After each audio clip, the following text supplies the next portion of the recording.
again, I need the MLB to stop having moves so early in the morning. First off, because I mean, shirts and pants, man. I was having a really nice sleep, had a little bit of reposado, and I was just feeling good, relaxed. And then my phone is blowing up at 1:30 in the morning. But then when I looked at it, it wasn't like, oh crap, I can't believe it. It was okay. Finally, this move is done. So let's talk about it. Here's where it's getting brought up here. So John said he's the one that reported it, and we're going to go back to the beginning. Here we go. Breaking Corbin Burnes, the Diamondbacks, 210 million, 6 years, opt out after 2 years. Burnes is going home with a surprise deal. We'll emphasize surprise. Arizona resident, and look at the rotation that they have now assembled: Burnes, Gallen, Kelly, Erod, et cetera, right? So really good staff. And if we continue to list on here, because this is where the conversation is going to go, I'm going to break this down to a couple parts. Bob Nightingale then said the Baltimore Orioles were also aggressive in their pursuit to keep Corbin Burnes, but the opportunity for Burnes to stay at home in Phoenix during spring training and the regular season meant more than chasing the last dollar. I want you guys to understand that for a moment. So we're just letting these all sink in. Then lastly, this other one came out about the Giants and the Jays. There it is. The Giants and the Jays put in a higher offer, but tax was a big difference here. Big tax difference in Arizona. So we have those, all right? The three things: signs for 6 years, 210 million, opt out after two. The Orioles were very aggressive, but he wanted to stay home. And yes, the Giants and Blue Jays might have offered more, but he decided to stay in Arizona. So before we continue it on any further, we'll bring on Rocco, good morning. What's up? Good morning to you. How's everything going? Oh, yeah, things are great. What Things are happened, great. dude? Eddie, why is this stream happening? Is there any issue? Well, apparently Corbin made a move. Yeah, Um, apparently. so look, I understand a lot of people's frustrations, Rock, and we can talk about this a little bit more extensively, but let me do my opening monologue here in Yep. some cases. You think? I understand that Oriole fans are frustrated because you felt like you had your ace, you had your guy that you wanted to line up, right? It was the storybook that you wanted. You traded for him. He showed you what he can do, and it just felt like if he was at the top of your rotation, why wouldn't you feel really confident, right? So there's the obvious. Now let's go to the other obvious, at least for me, from the get go. Scott Boras guy, he wanted to go to free agency. That's number one. Number two, it was always known in circles that Corbin wanted to go out west, and his desired location was Arizona. Why? He lives there. And you guys saw those messages and tweets from Bob Nightingale and John Hyman. The thing that gets me, and we're going to dissect this a little bit more, players wait years for an opportunity to choose what they want to do. Corbin Burnes got drafted in 2016. Wasn't a free agent until after the 2024 season. That's 8 years or nine, depending on how you want to look at it. Or he doesn't have a say in what he wants to do or where he wants to go. He finally gets that opportunity. He is in high demand, which is he's one of the few players that can say that in baseball. And then he gets to decide the narrative. And his narrative was, I will go to Arizona and take less money. I want to go somewhere where I can be closer to home. And that's what he did. And you're looking at all the reports here. And there's a report that came out from the Giants before we can talk about the Orioles. The Giants were growing impatient, was a report. We know why the Giants were growing impatient is because they offered probably the most. Toronto probably up there. And they knew that they offered the most money. And Corbin the entire time was going, there's really one place that I want to go. And if they offer me somewhere in that ballpark, I'm going to do it. And he did. He took a $210 million deal to stay at home and sacrifice millions and millions. Why? That is what Corbin Burnes wanted to do.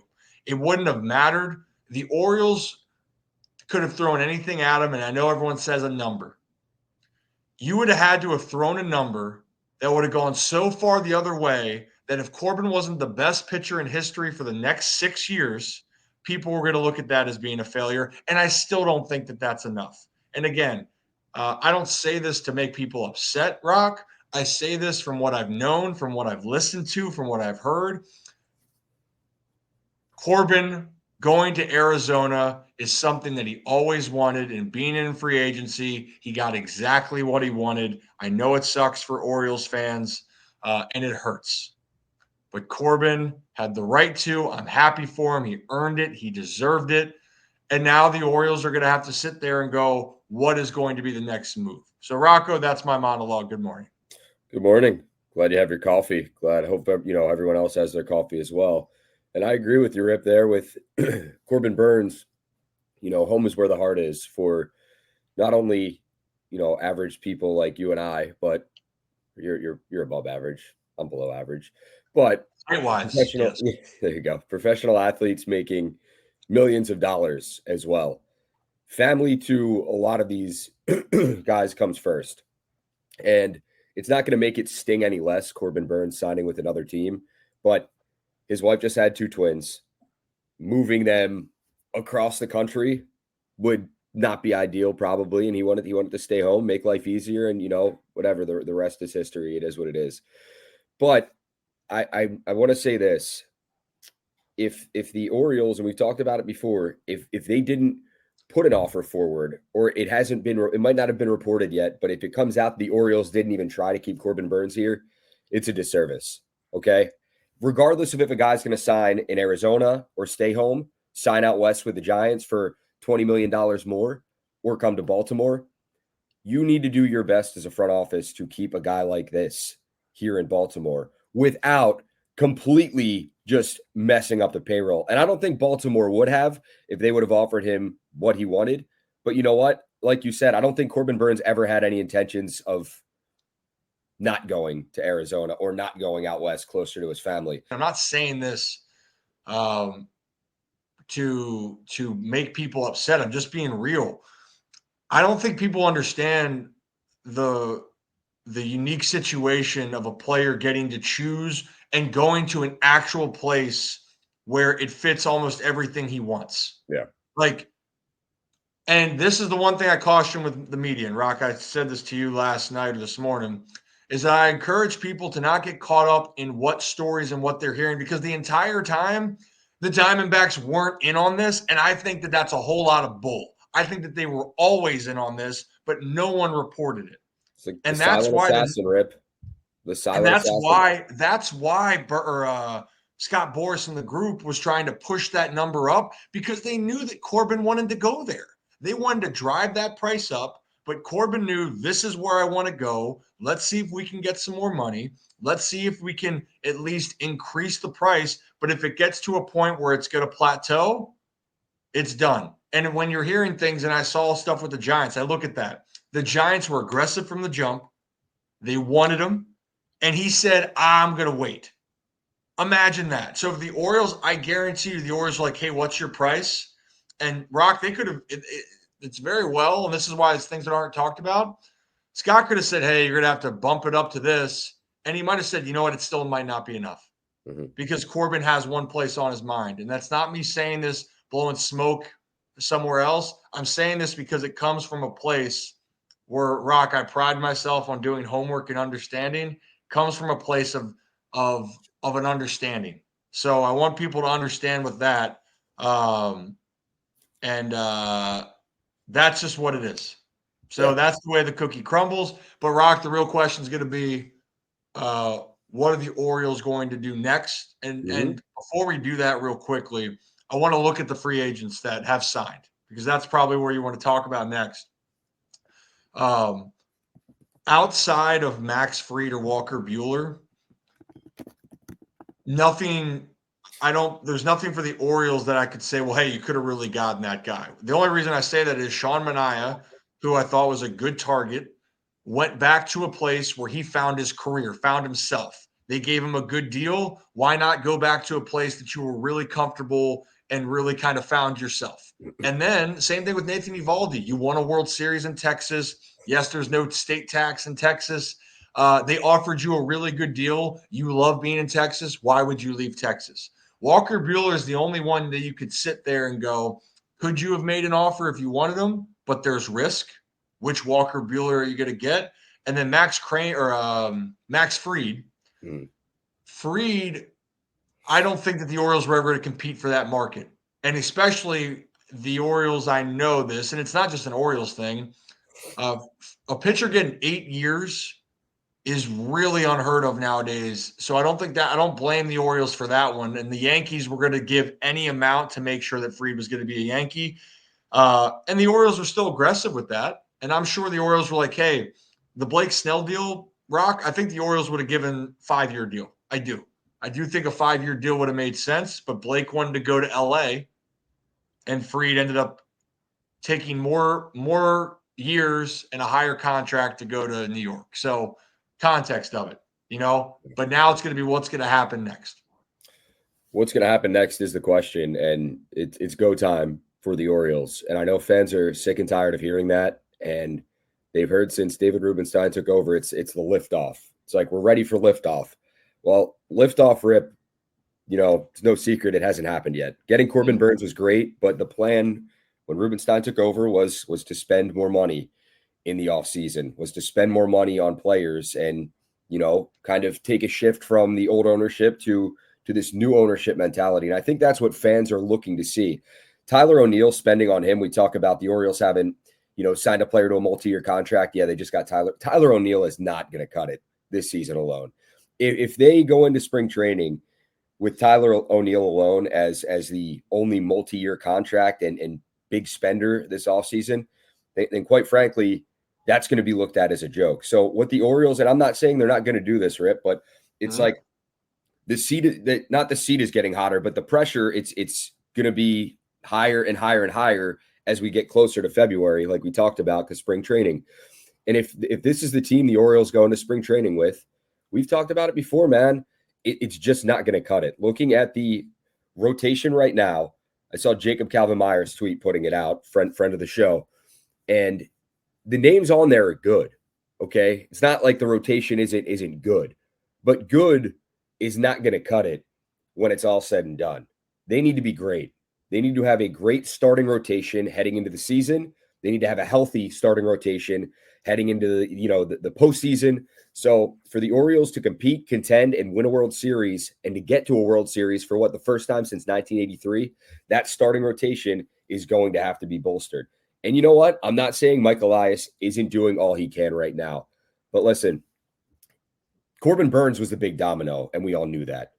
The Orioles, they can't, he's gone. He's gone. Dust in the wind. He's on to Arizona. So you need the Orioles to either go out and the big spending pitchers, they're off the board, but going out and trading for someone is the next option right now. And you need to go out and get a big name and bring him here to Baltimore to be a top-notch guy in that starting rotation like Corbin Burnes was. Yeah. And the one thing, that's why I always talked about it, Rock, of in these situations, you really have to try to find somebody that's more under team control because, look, I want to emphasize this again. It is so damn hard to get to free agency in the big leagues, and it's so damn hard to really pick where you want to go. Like most teams, their market kind of can shrivel down. I mean, hell, you would have thought right now that Anthony Santander's market would have been hotter or he would have signed already. He didn't. Teoscar Hernandez had probably a solid market. He ended up going back to the Dodgers, which I was shocked with that amount of money, by the way, but he went back to a place that he loves. He got a good deal and he went home, or I shouldn't say went home, but went back to the place where he just was. So, I just want people to understand that. Here's a context. People think Cedric Mullins has been on the Orioles forever, and he kind of has, and he's still not a free agent. Like, look how long players have waited to get through this. Yeah. And the other part is not everyone is always going to want to be in Baltimore. And your best case is guys that have been through the thick and thin with you. And even though this wasn't going to happen, Rock, but when Austin Hayes, before he got traded and all that, like he said, he would be very open to re-signing in Baltimore. Why? That's all he knew. That's where he came up with. He had a attachment to the team. And I'm not saying it was the right move to re-sign Austin at all. That is not what I'm saying. Because, look, it happened. Things were traded. He moved on. I think that's what they had to do. But that's my point. They're going to have a better opportunity for guys that are with the team than they are selling it to players that finally have a choice of what they want to do. Now, Rock, I think what players, you're right. The rotation, I would be shocked if this is what it is going in. Mm. And the one thing that would stick out to me the most is pressure. Pressure you're going to put on a staff that doesn't have that anchor at the rotation. But I don't think that the Orioles need to go out, Rock, and make a blockbuster type trade, which they might have to get a guy with team control for saying, 1 year for Dylan Cease. I still think the one that makes the most sense is Luis Castillo, or if you're willing to up the stakes and somehow pry away a Bryce Miller or some younger pitcher out there in Seattle or Logan Gilbert, then maybe it's a different conversation. But what's that going to look like? But I think you get one of those guys, and we're sitting here, and I'm saying, hey, the guys are in a much better position, and he might not be the quote unquote ace, but then you're telling me a guy, one of the Seattle pitchers, Castillo, Miller, Gilbert, with Eflin, with Grayson and Dean, and then you're looking at who that fifth could be, Sagano, Povich. I think that they would be just fine, Rock. I do. But I do understand where fans are coming from because the term liftoff, you're going, what the hell's the move? What's going on? Yeah. Why aren't we making more moves? Well, there's more context to it, but the Orioles did make one of the biggest moves in recent memory last year, getting Burnes. So I'm going to give them a benefit of the doubt here for the next 2 months, Rock. We can keep the panic meter down for the next 2 months, and then we can address it as we move towards spring training.